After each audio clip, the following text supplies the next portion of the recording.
Pigeons 420. Mr. Grow It. And Rob from Cannabis Lifestyle TV. From the Stash Podcast. From the Stash Podcast, it's your boy Rob from Cannabis Lifestyle TV, Pigeons 420, Chris, a.k.a. Mr. Grow It. We're back. What's up? Hey, guys. How's it going? Another day. Another day, man. Another dollar, depending on if you're dealing with stocks, which is actually the conversation we're talking about today. I was just looking at the stock market, man. Holy news. Currently today, if you're, let's say, a deciphering person, you'll know the date when we're recording this based on when this news came out. But Jazz Pharmaceuticals actually just announced that they have purchased GW Pharmaceuticals, a $7.6 billion deal. Now, GW Pharmaceuticals is a British biotech company focused on drugs derived from cannabis. It's insane, but it ended up shooting up that stock about 46%. And I know me and the homie Mr. Grow It were just talking about how good it feels to jump in on stocks a little earlier on. And that was one that luckily I got in a little earlier on. So coin. Yeah, I actually had a position on them years ago, and I think I bought it for like $60 a piece or something like that. And then it jumped up to like 181, and then it dropped down. I ended up selling it like 131 or something like that. And now I repurchased back in last year. And now it's just, I mean, what was it, 43% gain or something like that overnight? It was crazy. 46%, man. So it's up to like 213-ish. Yep. And I guess they're going to pay the American depository shares of $220 US, which is crazy. So $200 in cash and then $20 in Jazz shares and 50% premium to GW closing price, which is it's crazy to see if you're in stocks. You know, I'm just learning this stuff. You know, you're talking about money. You know, you can smoke cannabis, you could be involved in things like that. You can grow it, whatever you want to do. But if you really are truly about the industry, maybe look into stocks. You know, but you got to understand there's multiple types of stocks. And when I first got into it, it's like, well, yeah, there's different kinds. Well, when we're talking about cannabis specifically, you've got medical and recreational, and you've got CBD. You also have like the growers. You've got cannabis-focused biotech companies like pharmaceutical companies, and you've got providers of supporting products or services. So like people will be like, well, I just want to invest in the herb that I like. Well, not all these companies are going to be publicly traded companies, you know. Sometimes they have funding companies that they're involved with, or they have other like subsidiaries that they're dealing with, but usually not often will you see the little companies that you're seeing at the grocery store or dispensary. Like, oh man, they must be doing well. But then you'll see they're owned by another company, like unfortunately Hawthorne. Almost anything you see at a grocery store, they're another company. Or Grow Generation, depending on the grocery store that you're dealing with. That's another stock that I've jumped on a little earlier on. It's just amazing to see the growth from the growth of the green industry. You know what I'm saying? Especially now, you got to keep in mind with the market, with the possibility of a legalization happening, this could be huge for the cannabis industry and stocks in general. Especially with the House right now mulling over the cannabis bill. Go ahead and throw it at me. Do you know what the bill? Yeah, thank you. And with that going through the stages of the first, second reading, you're going to see more and more enthusiasm around stocks in general. So let it be known, though, that none of the three of us are financial professionals. Okay. Yes. We do not take any kind of financial advice from us. We are not in any position, but to give advice. But what we are doing is just a general discussion about pot stocks. It kind of goes well together, eh? Yeah. Pot stocks. So, yeah. Yeah, a lot of homework goes into doing a lot of this too. Make sure that some of the biggest names, for example, Canopy Growth, CGC.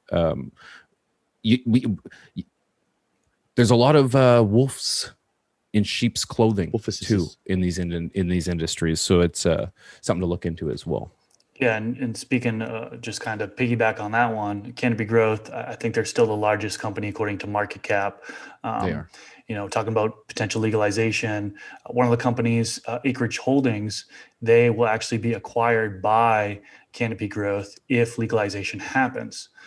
So right now, actually, they have two ticker symbols. One of them is ACRDF, and then the second one is ACRHF.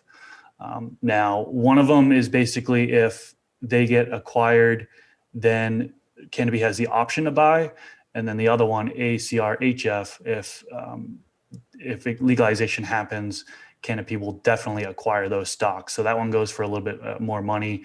Acreage Holdings, they actually are in 15 states, 71 dispensary licenses, 24 cultivation facilities. Now, one thing about them is I think they have sketchy management because of the fact that I think I've seen a Netflix documentary, a cannabis documentary, where it mentions them and talks just a little bit on the sketchy side of things. So definitely looking into management is another thing. I don't know if Rob had said that already, but that's one thing you kind of want to look at there. But that's actually a stock that I'm kind of keeping my eyes on. I personally think it's a little bit undervalued, but I need to do more research. I'm not a financial advisor. It's not a financial advice. I feel like I need to say that too. The last thing you want to do is listen to us, then make a buying decision without doing any further research on your own, and then all of a sudden you lose money, and you want to place blame on us. So It is not from the Stash's fault. Please do your don't own go research and download on top of it. Stash and don't say it's from the Stash. You did it. We have no affiliation with Stash app. Okay. But that's the thing. And I'm glad you touched on that, is you got to look deeper than just the numbers in the market, the management team, the growth strategy, competitive position, the financials, and other things like, which is public for a lot of these companies like Aurora. You're able to see their all-in cost of sales per gram or their cash cost per gram, which is insane. It makes my stomach hurt when I read it.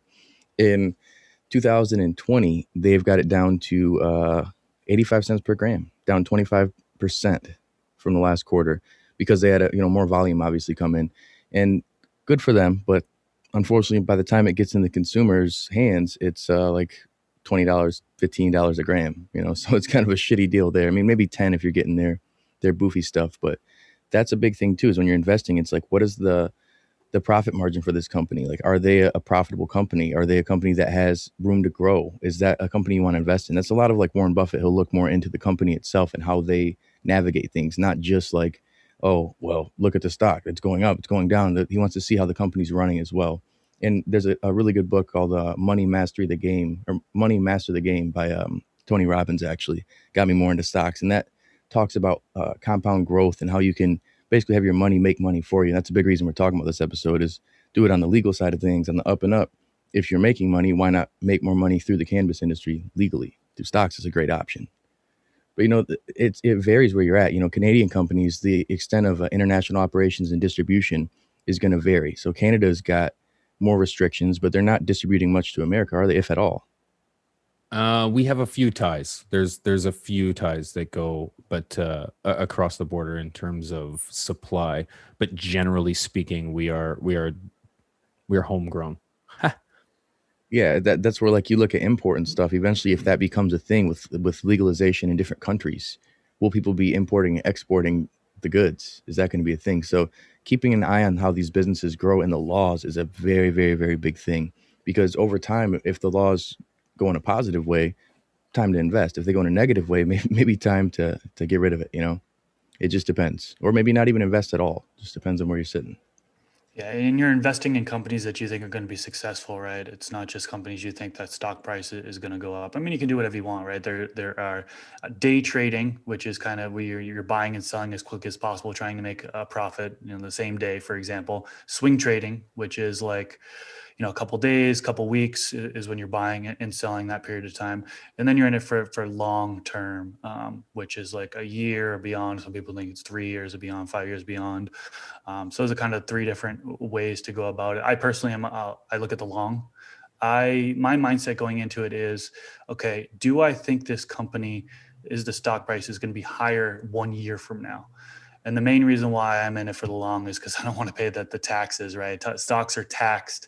You've got short-term capital gains. You've got long-term capital gains in the States. I'm not sure how they do it in Canada, but long-term capital gains is if you were to hold the stock for over a year, then you pay less in taxes. I think it's around 15%. I think there's some reasons why it would be a little bit above that. But if it's short-term capital gains, if you buy and sell the stock within a year, you're paying more in taxes. I think it's like 25% or maybe even a little more than that.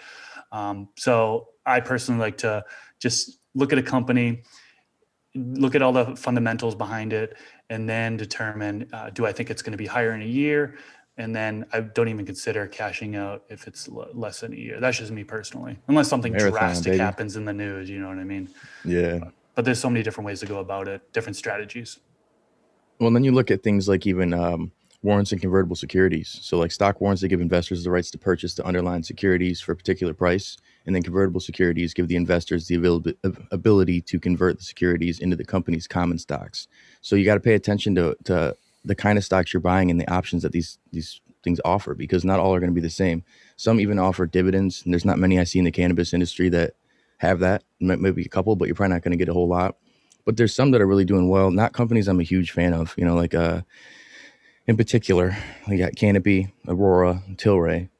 Definitely companies who don't like us. And it was teaching you how to do something that they want to sell you.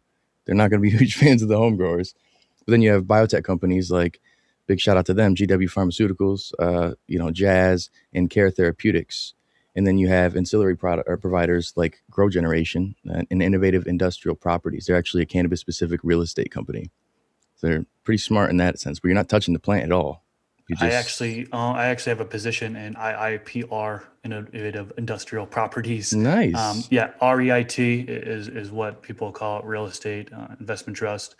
Their focus, this company in particular, is focused on the acquisition, ownership, and management of specialized properties, leasing to experienced cannabis licensed operators for medical use cannabis facilities. So basically they target people who have licenses to grow, and then they lease out their properties to them. So some people say it's a little bit more secure, right? Because you have those lease agreements, that money is coming in. Like I said, I have a position on it. I ended up buying it shortly after the pandemic hit for like $75 a share. It's now up to like over 200 now, 213 or something like that. So Nice. It did really well. And that one does pay a dividend. It's known to pay a dividend. I think it was like around 5%. It could be wrong. I think the dividend is adjusting quite frequently, but that is a company I have a position on. Now, some of these companies that we talk about, I mentioned, I'll clearly say if I have a position on them, but I don't think I'd put any more money into it right now, just because of the fact that the price is so high, but everything's high right now, in my opinion. So I'm not really dumping any money. Thanks, Reddit. I'm not really dumping any money into stocks, although I did dump money into stocks today, which I'll talk about a little bit later. Yeah, well, like that's the thing is when you're looking into putting money into these businesses, man, I sometimes struggle where it's like, man, I know I can make some money with this stock, but fuck that company. I don't want to add to their growth at all. Like Hawthorne being one, Scott's. I can't do that, man. I don't want to allow growth to them. Like that's, and it's unfortunate. It's an unfortunate circumstance that these are the largest names in the industry too. When you look at Canopy Growth, for example, this is a company that has continuously shown nothing but instability as a company. Yeah, its growth has been instrumental, it has been exponential. But the reality of the situation is they're one of the first peoples to grow weed and sell it in Canada legally. That's all it is. You have first to market. You have to be in a seriously altered state to fuck that up. You know what I mean? There were companies that did drown and they were acquired, but the reality is that Canopy Growth has been incredibly unstable. They've switched out CEOs, COOs, CFOs, like that. They've laid off a number of employees. They lobby the government. This is another one when you got to check in the strategies of your portfolio or of your stocks. These companies, a lot of these companies are actively lobbying the government to restrict your rights to grow. We've discussed this in other episodes. So it's just, these are things that we just need to keep an eye out for when you're going to be investing in companies that you're giving them more resources to fight you, So exactly, you gotta watch out for that. And that's really what it is you're buying into their business. Well, you think you're making some off it. They're making a lot more because you're just you're a piece in the cog. You're a cog in the wheel, whatever. Their politics matter. Their politics matter. That's your money, man. Yeah. That's your money. This isn't a friendly conversation with your friend. This is your money. I was going to say, a company is not your friend. You got to pay attention to that. It's like they don't give a fuck if they make you money. Well, always their stockholders are who they care about the most.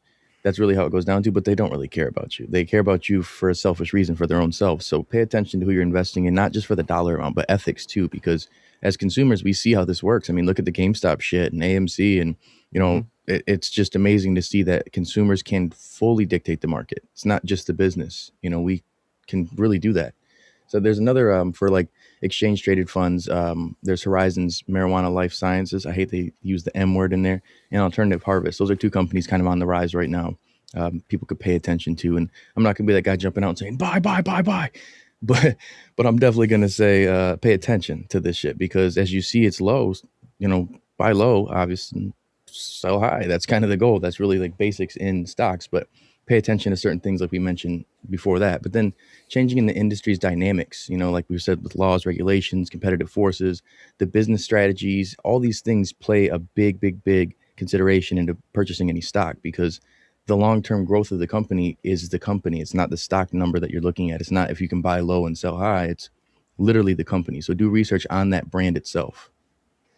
Kind of going back to ETFs, just to kind of talk about that a little bit more. You mentioned a couple. One of them, MJ, was the ticker. Basically, an ETF is there's a bunch of companies that they invest in. Exchange traded funds is what it's called. But MJ stock ticker in particular does have not just some cannabis companies that they invest in, but also tobacco companies. So keep an eye on what companies they're actually invested in. You might want to do that. Another one that you didn't mention, ETF, that is on the rise quite a bit, is MSOS, Advisor Shares Pure US ETF. You're giving up the secrets. I mean, it already doubled. It doubled since October, I believe. So, I mean, I wouldn't put any money in it right now. No, not now. But it's just something to keep an eye on. But figure I'd mention that one. Yeah, man, and people are really caught up on like, this is hot right now, go buy, but you got to look at the number, man. You may have missed the boat. That's right. You never want to buy too high. Such solid financial advice here from Pigeons, eh? The number two, speaking of the tie to tobacco industry, the number 2 stock, the Kronos Group, they acquired, or they received almost $2 billion with a B from all. With a B from Altria Group. It's one of the tobacco giants. So you really got to watch there, because, and why though? I'm more of an ethical or moral guy, and to see the tobacco industry jumping into my boat after they've spent decades trying to hurl cannonballs at it, and in terms of their lobbying against cannabis, they're lobbying against medical advancements, they're lobbying their money, the shit they throw at politicians to get them to vote no to cannabis. And to see them jumping in with a $2 billion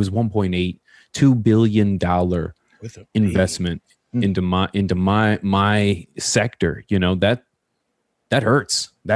So I refuse to support big tobacco, at least in that sense. As I smoke a tobacco blood, but yeah, I agree. Fuck those guys. Like, that's what it comes down to. Is I don't want to support, as I support them smoking my bloods, which I bet is smoking a lot more King Palms. I have been. It's not that you're not enjoying your tobacco. I drink alcohol. I enjoy a cigarette from now to now. But the reality is that the cigarette is a lot different than a company that has invested billions of dollars against my well-being, and not in terms of tobacco and the carcinogens and all that, but in terms of lobbying against cannabis. So I think it's crucial that homework is done. I agree, man. Speaking of homework, lately I've been working on homework for cryptocurrency. That's been hot for a long time, and I've been cynical and like, but as the payment processors are more and more strict with cannabis, a lot of people are using these things, especially when it comes to getting chicken feed, we'll say. So we don't want Susan or YouTube to get mad about that, but things that you would grow with. There's different ones that have been out for quite a while, actually, since like 2014. Seemingly there was a boom for a few of them that really took off. I wouldn't say huge in the terms of your growth and your gain, but people are using them more often. One is Potcoin, which is kind of cool. They're just labeled as pot. That's what the ticker says on there, but launched in 2014. It was one of the earliest cryptocurrencies in the cannabis industry. Then you got Dopecoin, which is just dope. That was founded by Adam Howell. also known as Dopey, in February 2014, and then hemp coin, which is just THC, which is kind of odd because hemp wouldn't have THC, but came in existence also in 2014, and it's focused less on individual using it to buy to buy cannabis, but it's more for the farming industry and medical and recreational dispensaries. So it's cool that they serve their purpose, and it's like an alternative peer-to-peer option for doing things like that. But me personally, I don't really buy into stuff like that. It's a little low cost and not a huge gain. Even Canacoin, like they've been around since 2014, using decentralized blockchain, peer-to-peer tech, but it's not really anything that I've bought into. I'm just kind of reading more about it, but it seems like other Bitcoin is also used in the cannabis space. So you don't really need cannabis specific cryptocurrency, not Bitcoin, other cryptocurrency. You know what I mean? Yeah, I think it's interesting. I wasn't aware of any of those. I don't mess with cryptocurrency at all, but I think you briefly mentioned is that dispensaries might be able to take payment in that way, right? So that's one reason why. However, if we have some of these, that banking act, for example, in the States, if that gets passed, well, then they'll be able to collect funds in. So they almost will become obsolete. Yeah, it could become obsolete, and it might not be worth it. So it would only be really like around the world when you're looking at places that you can't deal with that. So in America, as the laws change, as the restrictions ease up a little bit, I don't think it'll be so bad. But right now, it's still, shaky grounds. And that's the thing is about investing in any of this, anything when it comes down to any business, it's still shaky grounds. I can't totally endorse like jump into cannabis stocks. I see ads constantly from Stash and even Motley Fool, like these are the top cannabis stocks right now. And some of them do grow, but you got to know that like these companies aren't necessarily the best to invest in. Some of these ones that do grow a lot. And also they're not necessarily just you're like, hey, let's get stoned. They're like for medicine, for like epilepsy and things like that, where yes, it's using cannabis, but it's not like your sexy product that you see at the dispensary. Those often aren't publicly traded. And if they are, it's a larger company that is holding that. And we don't usually like those companies. Right. The top 3 cannabis companies are stocks. You've got Canopy Growth, Aurora, and Tilray. All 3 of those companies have been involved in some of the most highly publicized, most egregious crimes in terms of like growing in illegitimate gardens, smuggling cannabis over the border, international trafficking, and improperly labeling products. You've got moldy products, like gummy bears are going bad. Like it's just it's incredible, man. It's incredible, and these are the top 3. So in my humble redneck opinion, I don't think either. I see all 3 of these crumbling someday, and there being a new top 3. And hopefully it's not a third-party company that came from outside of this industry and just swoops them all up, because that seemingly is happening more and more. Where it would be a tobacco company. Well, it'll probably be the RJ Reynolds Corporations or Scott's or somebody that we really hate who jumps in and gets a subsidiary that they just toss in there so no one knows, and like, oh, that's not Scott's or that's not. It's like no. It is. You're paying the devil. Yeah, ACB in particular, Aurora Cannabis. I mean, that's such a hype stock. I mean, I think it's one of the most purchased ones on Robinhood or something like that. Yeah, you hear a lot of these influencers or YouTubers that are talking about stocks. They hype up that one. But if you look at their financials, they're not in the best position right now. I mean, they're continuing to raise money and stuff like that. And they might have a turnaround coming on or whatever, but they've diluted their stockholders in the past, which is basically like lowering the value for investors. Dirty. And I think they have a decent amount of debt still. So, it's just do your research and don't just follow the hype, Right. ACB in particular, Aurora, they've just suspended huge operations that were like they had like 1 million square foot facility that was going to be created in Alberta, Canada. One in Denmark that was also suspended. Yeah. They're removing, like it was 450,000 tons of output off of their peak annual output. So, you said it, man. Pot stocks. I like pot stocks. I really like that. Yeah, it flows. Stick with that. Might need to get some pot stocks. Pot stocks. And say pot stocks. Like kitten mittens. These are my pot stock socks. Yeah. Well, like the thing is, so we could talk about stocks all day and everything, but one thing that always got me hooked on was making the money off it. But then I'm like, well, how the fuck do I do it? Like, where do I go about doing it? And a lot of people are like, Robinhood's the way to do it. And I feel like they just targeted millennials to make money off millennials. And it's like, it's the easy way to do it. They did such a great job. It's the easy way, bro.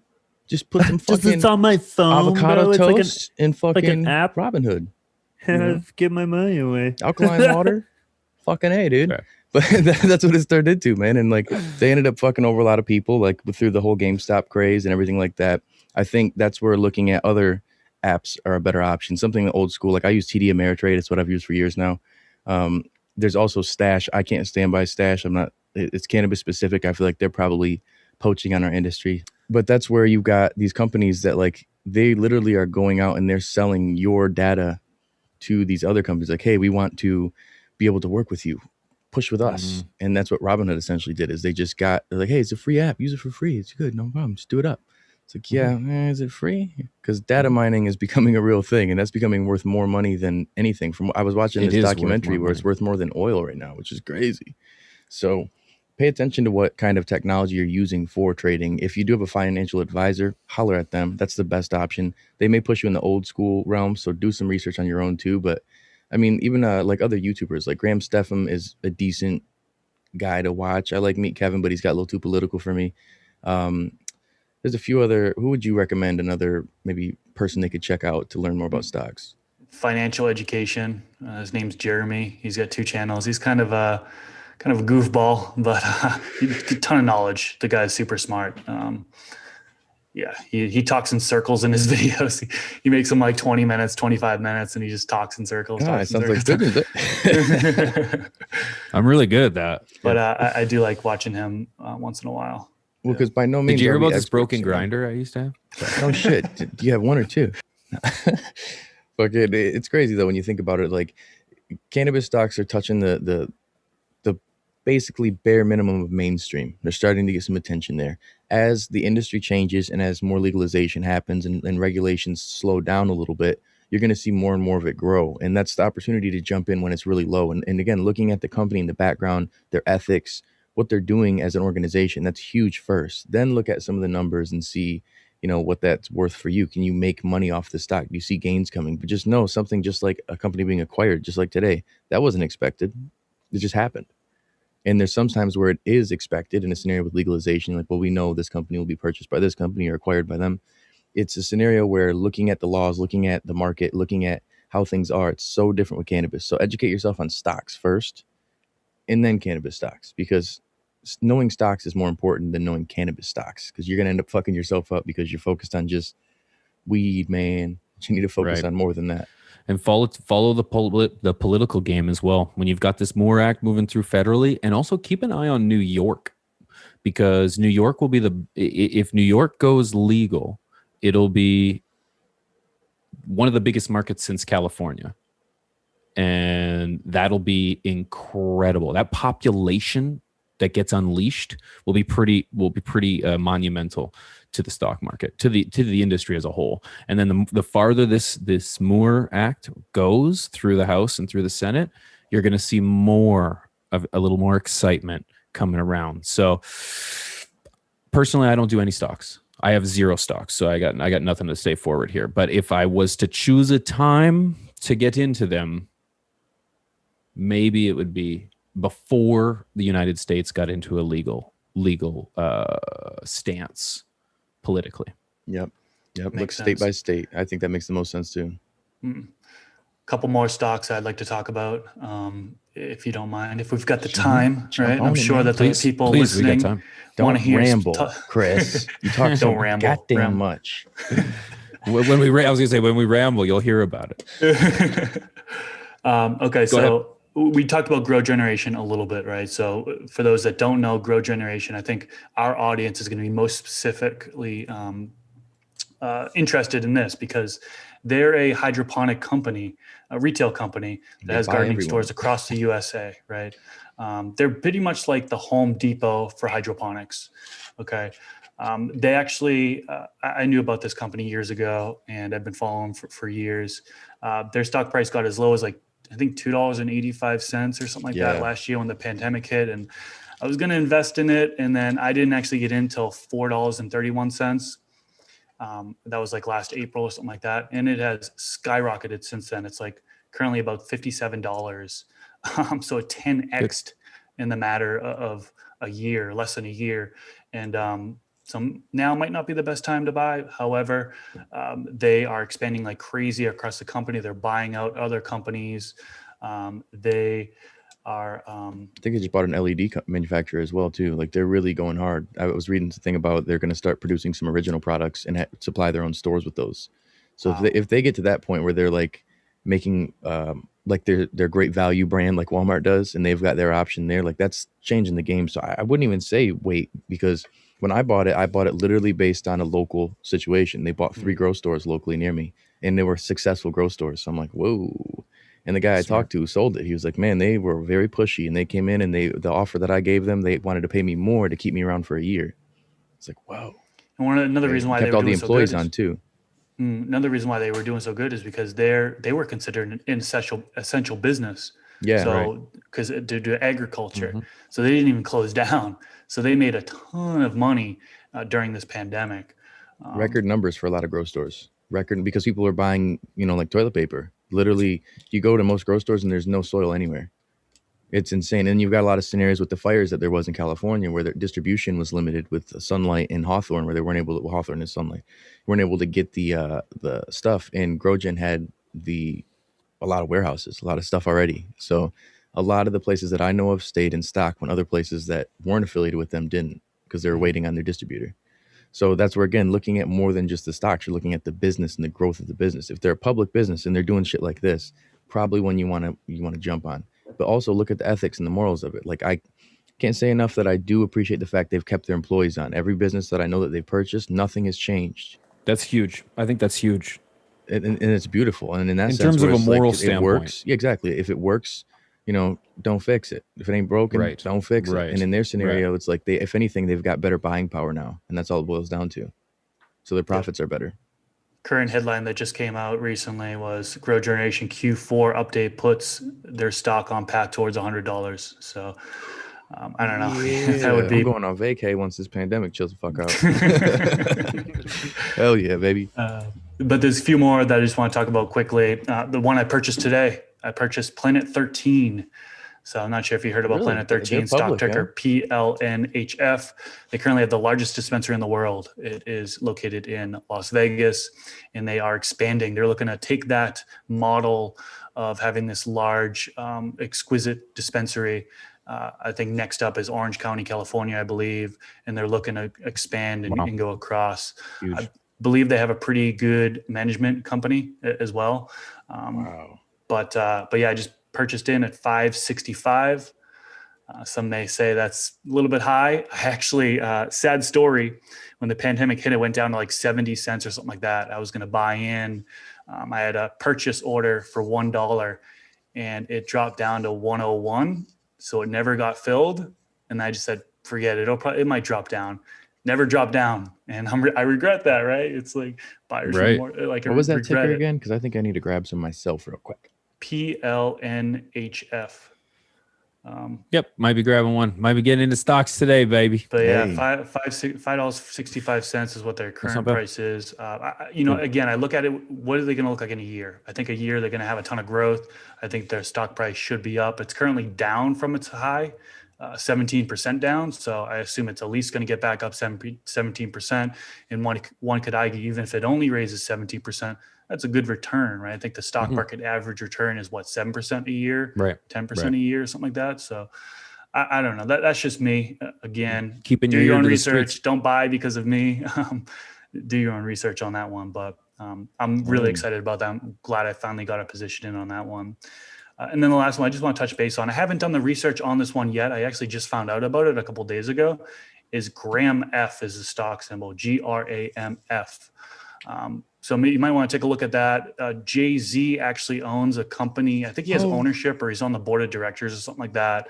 So I think it's something that could potentially pop off in the future. I need to do more research and really figure that out. But that's a new symbol that kind of just got put on my watch list.